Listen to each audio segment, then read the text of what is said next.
అందరికీ నమస్కారం. బడుగు బలహీన వర్గాల ఆశాజ్యోతి, భరతమాత ముద్దుబిడ్డ, భారత రాజ్యాంగ నిర్మాత, అంటరానితనం వివక్షలపై అలుపెరగని పోరాటం చేసినటువంటి స్ఫూర్తి ప్రదాత,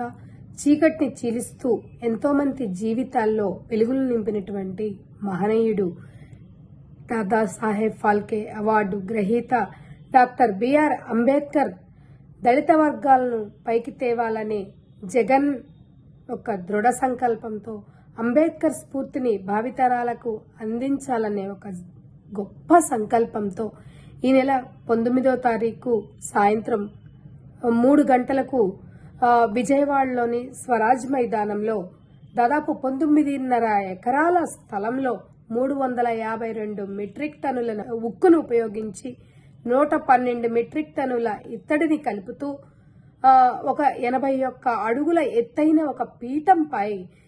ఒక 125 అడుగుల ఎత్తైనటువంటి ఒక దాదాసాహెబ్ ఫాల్కే అవార్డు గ్రహీత మన అంబేద్కర్ గారి ఒక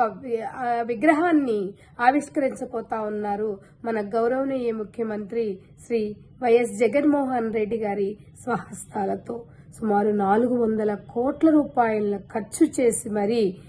ఏదైతే అంబేద్కర్ గారి ఆశయాలు ఉన్నాయో అవి భావితరాలకి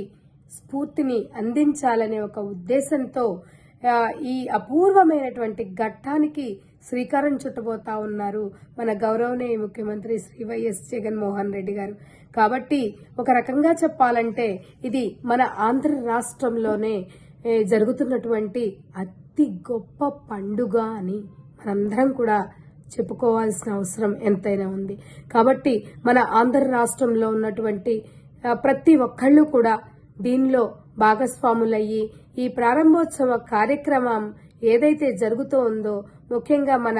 జగన్మోహన్ రెడ్డి గారు జాతికి అంకితం ఇవ్వబోతా ఉన్నారో ఈ అపూర్వ ఘట్టంలో మీరందరూ కూడా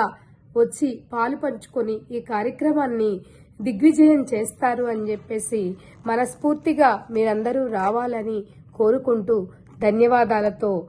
మీ అమ్మాయి బండ్లమూడి రోజారాణి.